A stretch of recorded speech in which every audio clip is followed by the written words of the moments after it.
오늘 말씀을 보게 되면 예레미야 36장 말씀이 제가 어제도 말씀드렸었지만 이게 참 독특합니다. 이게 역사적으로 보게 되면 보통 이게 시간 순서적으로 이렇게 배열이 많이 되는데 물론 예레미야 말씀 같은 경우는 이게 꼭 시간 순서적으로 기록되어진 말씀은 아닙니다. 이게 앞에 말씀에도 보게 되면 이전에 있었던 일이 과거의 것이 좀 더 앞에 기록되기도 하고 뭐 미래의 것이 뒤에 기록되기도 하지만 우리 36장 같이 이렇게 굉장히 오래전에 그러한 일을 기록하지는 않거든요. 오늘 그 예레미야 36장 말씀 같은 경우에는 우리가 그 어제도 보았던 것 같이 요시야 왕의 아들 그 여호야김 제4년에 이 사건 그리고 제5년에 있었던 그 사건에 대하여서 지금 말씀하고 있는 겁니다. 지금 이 시대는 이 시대를 말하고 있는 이유는 무엇이냐 하면 이 시대가 굉장히 역사적으로 분기점이었죠. 어, 바벨론의 느부갓네살이 어, 이 갈그미스 전투에서 승리하고 난 이후에 이 지역의 전체를 다스린 그런 왕이 되었습니다. 성경에서도 예레미야의 말씀에 보게 되면 북쪽에서 내려오는 그러한 뭐 가마라든가 그런 것들을 통해서 하나님께서 말씀해 주시긴 하셨지만 그게 도대체 어떤 나라인지 어떤 민족인지에 대해서 분명하지 않았었는데 그 나라가 분명해진 때가 바로 이때입니다. 근데 그것과 함께 이스라엘에도 당장 문제가 발생했었죠. 갈그미스 전투에서 승리하였던 그 바벨론이 그 힘과 여세를 모아서 이제 북쪽은 다 점령했기 때문에 남쪽으로 내려오는 겁니다. 남쪽으로 내려오는 가운데에 예루살렘에서 그 다니엘과 그 포로들을 일차로 다 붙잡아 갔던 때가 바로 이때고요. 그러다 보니까 지금 이 예루살렘이 정말로 쑥대밭이 되어진 것이죠. 이러한 그 혼란스러운 그러한 상황, 굉장히 그 어둡고 어두운 상황. 근데 하나님께서 이 상황 가운데에서 그들에게 소망을 주십니다. 무엇일까요? 말씀을 주시는 것입니다. 기록된 말씀을 그들에게 주셔서 그 말씀을 읽게 하세요. 직접 이때 예레미야가 와서 성전에서 말씀을 어떠한 이유인지 모르겠지만 그 전할 수 없었기 때문에 바룩이라고 하는 그 서기관을 통하여서 성경을 기록하게 하시고 이 두루마리 가운데 기록하게 하시고 그 성경을 다 읽게 하십니다. 그 사람들이 이 상황 가운데에서 그 금식일을 선포하고 함께 기도하기 시작하였습니다. 얼마나 영광스러운 것입니까? 그 상황 가운데에서도 하나님께 기도하는 것입니다. 무릎 꿇고 하나님께 기도하고 금식하고 하나님께 회개하는 그러한 모습들. 하나님께서 부흥을 주실 때 바로 이러한 일들이 일어나게 되어지죠. 마음들이 아파해졌습니다. 함께 기도합니다. 누가 뭐 시켰어도 아닙니다. 그들이 백성서부터 시작해서 그들의 고관들까지 함께 모여서 제사장들과 여러 사람들이 그 가난한 마음을 가지고 하나님께 기도하고 있죠. 그 가운데 하나님의 말씀이 낭독되어질 때, 이 예레미야서가 그때 이제 본격적으로 낭독되어지는데, 그 낭독되어질 때에 그 말씀을 듣고 이 가난한 마음의 사람들이 우리가 하나님께 범죄하였구나 하면서 더욱더 회개합니다. 그 고관들도 이 말씀을 듣고 가슴이 찔렸습니다. 그러니까 어떻게 합니까? 이 바르게 두루마리를 서로 돌려가면서 막 듣는 것입니다. 우리에게도 와서 들려주시오. 우리에게도 와서 들려주시오. 그리고 누구에게까지 이 말씀이 낭독된 말씀, 이 두루마리가 그 낭독되어졌다는 소리가 누구에게까지 들어가냐 하면 이 여호야김 왕에게까지 이 소문이 들리게 되어지는 겁니다. 오늘 20절 말씀에 보면 서기관 엘리사마가 그 왕께 나아가서 이 지금 일어나고 있는 것을 다 이야기하죠. 왕의 귀에 아뢰는 것입니다. 근데 이 여우야김이라고 하는 사람은 마음이 딱딱한 사람이었습니다. 그래서 그 앞에도 보게 되면 이 바룩과 이 예레미야에 대해서 숨어 있으라라고 이야기합니다. 이전에 우리야 그 선지자가 하나님이 말씀을 전하였을 때 이 여우야김이 한번 박해한 일이 있었기 때문에 그 이 일에 대하여서 충분히 예방하는 그러한 그 태도로서 지금 숨어 있으라고 이야기하고 그럼에도 불구하고 이 엘리사마 같은 경우 어떤 마음이 있을까요? 이 말씀을 왕께서 들으시게 되면 하나님께 돌아오기를 그가 간절히 기도하는 마음으로 가지 않았겠습니까? 그래서 이것을 이야기하자 여호야김이 여우디를 보내서 두루마리를 가져오게 하고 서기관 엘리사마가 그것을 가져다가 왕과 그 고관들의 귀에 낭독하였습니다. 그때가 언제라고 이야기하냐면 22절 말씀해 보게 되면 아홉째 달 왕이 겨울 궁전에 앉았다라고 이야기합니다. 이 아홉째 달 같은 경우 우리가 성경을 보게 되면 우리나라 달력, 지금 우리의 달력하고는 조금 약간 다르고요. 어떤 달력과 비슷하냐면 음력하고 비슷하긴 합니다. 근데 음력보다 한 달 정도가 더 늦어서 이때가 한 그 아홉째 달이니까 11월이나 12월 한 그 정도 사이가 바로 이 아홉째 달입니다.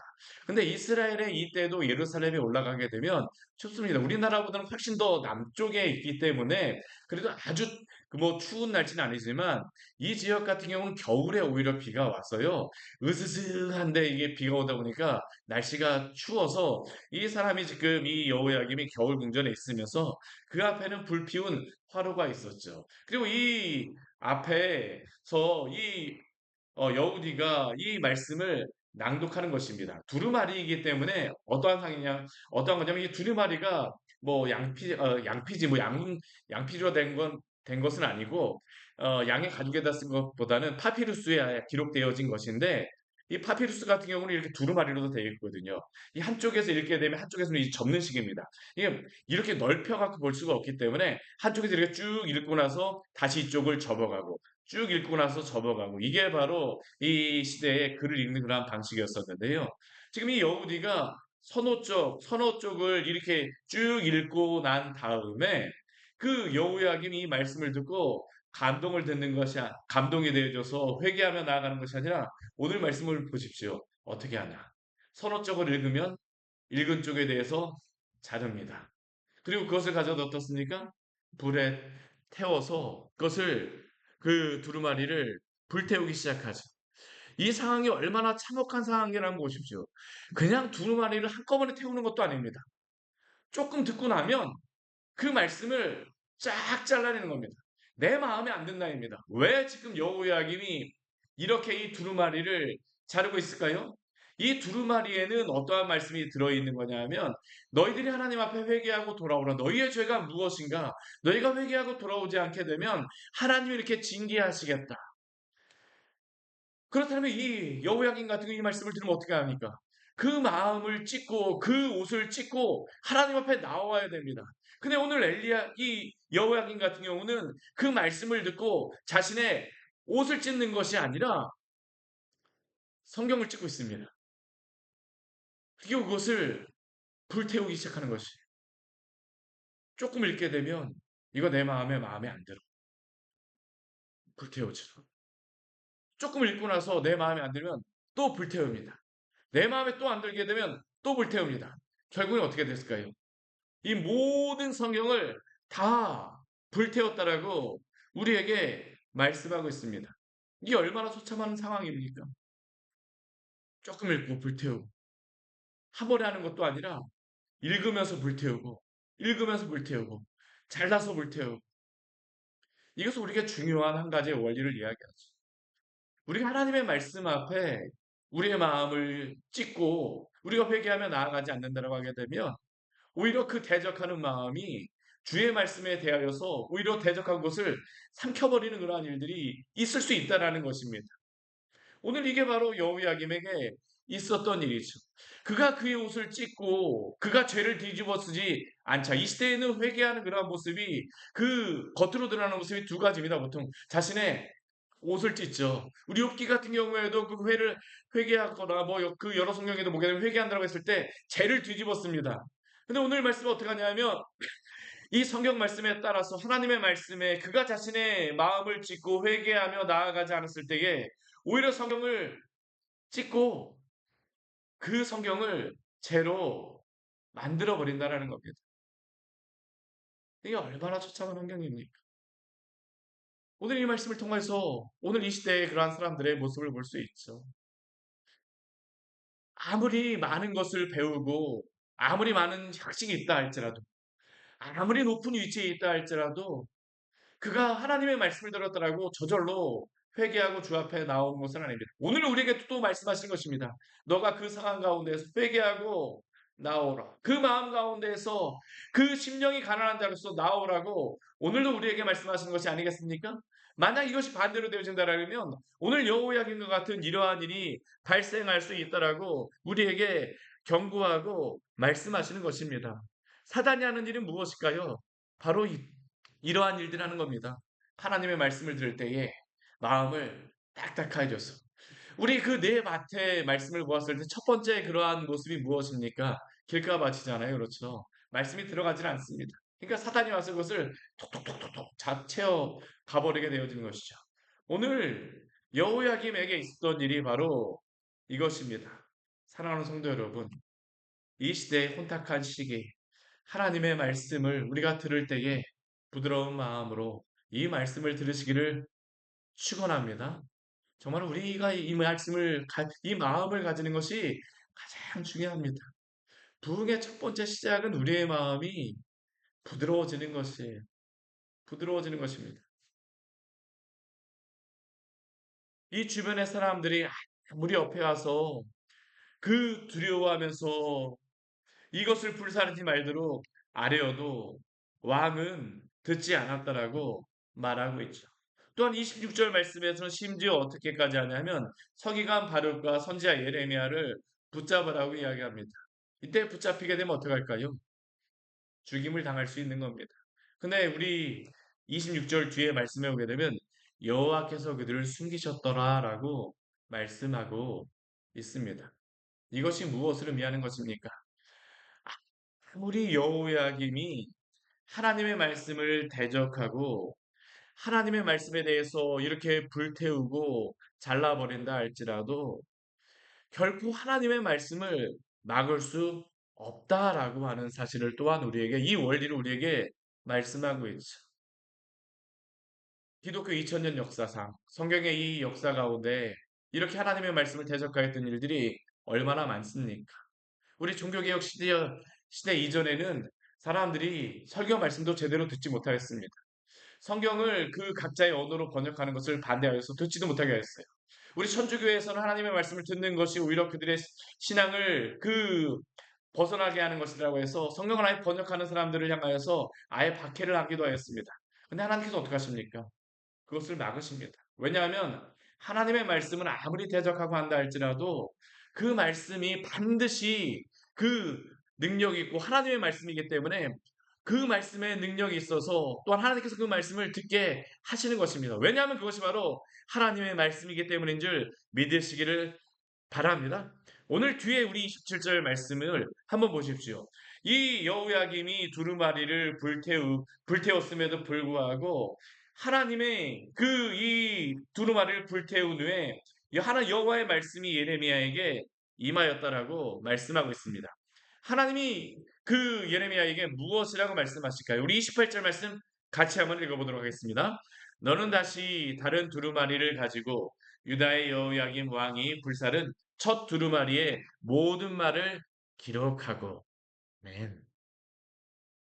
여호야김이 아무리 그 말씀을 찢어버려서 사라지게 하려고 하였다 할지라도 하나님 어떻게 하십니까? 그것을 다시 기록하게 하십니다. 너는 다시 다른 두루마리를 가지고 불살은 첫 두루마리의 모든 말을 기록하라. 그리고 하나님께서 그 다음에 그 말씀에 무엇을 말씀하십니까? 아무리 그는 그 말을 듣지 않고자 하였으나 우리 29절 말씀에 오게 되면 여호야김이 듣지 않고자 하였던 그 마음에 그 좋아하지 않았던 그 말씀이 여기에 나와 있죠. 여호와의 말씀에 내가 이 두루마리를 불살하며 말하기를 내가 어찌하여 바벨론의 왕이 반드시 와서 이 땅을 멸하고 사람과 짐승을 이 땅에서 없어지게 하리라 하는 말을 이 두루마리에 기록하였느냐 하도다. 이것을 바로 여호야김이 너무 듣기 싫었던 것입니다. 아니, 어떻게 이러한 말을 하나님이 하실 수 있는가? 어떻게 하실 수 있는가? 이것은 하나님의 말씀이 아니다라고 그는 오히려 부정하는 것이죠. 근데 하나님이 그에게 원하셨던 것은 무엇입니까? 회개하고 돌아오는 것이죠. 그가 비록 이 말을 듣기 싫어하였으나 하나님은 오히려 30절 이후에서 무엇이라고 말씀하십니까? 그러므로 여호와께서 유다의 왕 여호야김에 대하여 이와 같이 말씀하시니라. 그는 그 앞에 말 바벨론의 왕이 와서 이 땅을 멸하고 사람과 짐승을 이 땅에서 없어지게 하리라는 말이 듣기 싫었을지 모르지만 더 하나님께서 더 자세하게 말씀하시죠. 그에게 다윗의 왕이 앉을 자가 없게 될 것이요 그의 시체는 버림을 당하여 낮에는 더위 밤에는 추위를 당하리라. 또한 우리 31절 말씀에 보게 되면 내가 그와 그의 자손과 신의 아들을 그들의 죄악으로 말미암아 벌할 것이라. 내가 일찍이 그들과 예루살렘 주민과 유다 사람에게 그 모든 재난을 내리리라 선포하였던 그 말씀을 그가 듣지 아니하였다라고 하나님께서 그의 그 죄에 대하여서 말씀하시는 것입니다. 그리고 32절 말씀에 보게 되면 서기관 바룩으로 하여금 예레미야를 통하여서 하나님께서 어떻게 하십니까?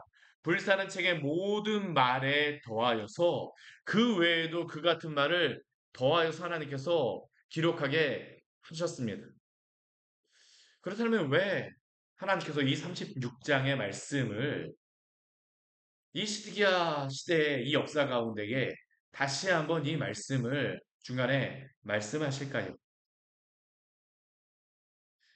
아까도 말씀드렸던 것 같이 여호야김 시대는 바벨론이 역사의 전면에 나서서 남유다와 하나님의 심판이 성취되어지는 그러한 것을 이제 시작되어지는 첫 시점이었습니다. 이 순간 남유다와 여호야김에게 필요한 것은 무엇일까요? 그들에게 필요한 것은 무엇입니까? 이 기록된 말씀, 낭독되어지는 말씀 앞에 바로 회개하고 주 앞에 나오는 것이 아니었겠습니까?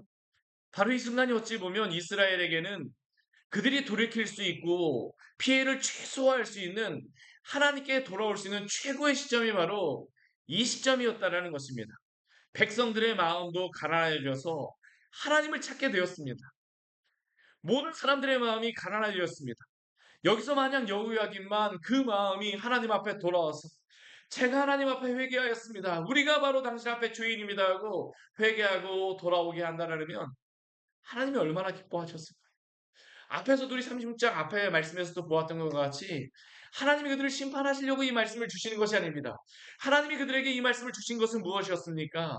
회개하고 돌아오고 하나님이 그들을 용서하심으로 그들을 복주시고 하나님의 백성으로 다시 세우시기 위하여서 이 말씀을 주신 것이 아니었겠습니까? 그런데 이렇게 중요한 순간 여호야김은 자신에게 좋은 이야기를 하지 않는다라고 하여서 그만 하나님의 말씀을 잘라버리고 불태워버렸던 것입니다. 성령께서 그 마음을 주심으로 부흥의 불길을 수락하셨는데 그가 이 부흥의 불길을 다 꺼버린 것이죠. 저는 어찌 보면 이 구약 성경에서 가장 안타까운 사건이 바로 이 사건이라고 생각을 합니다.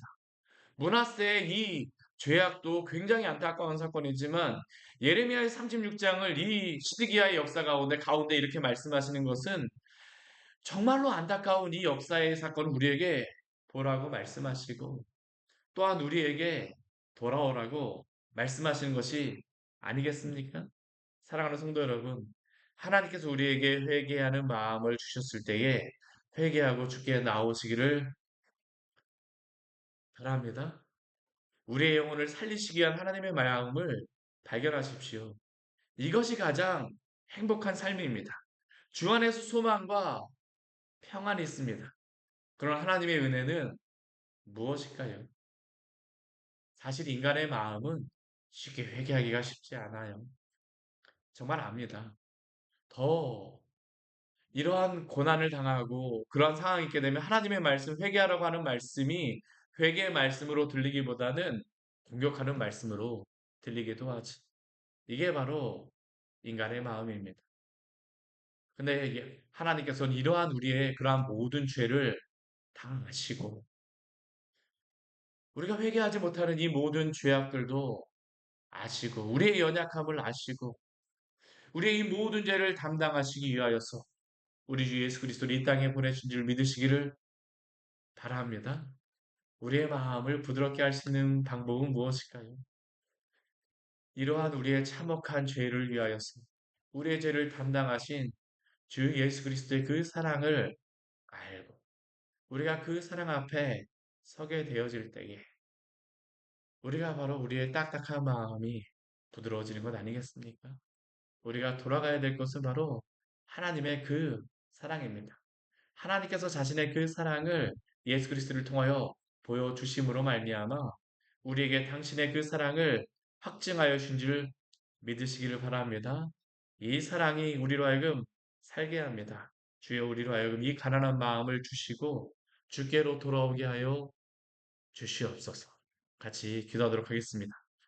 하나님 아버지 오늘 말씀을 통하여서 우리에게 귀한 은혜를 주니 감사를 드립니다.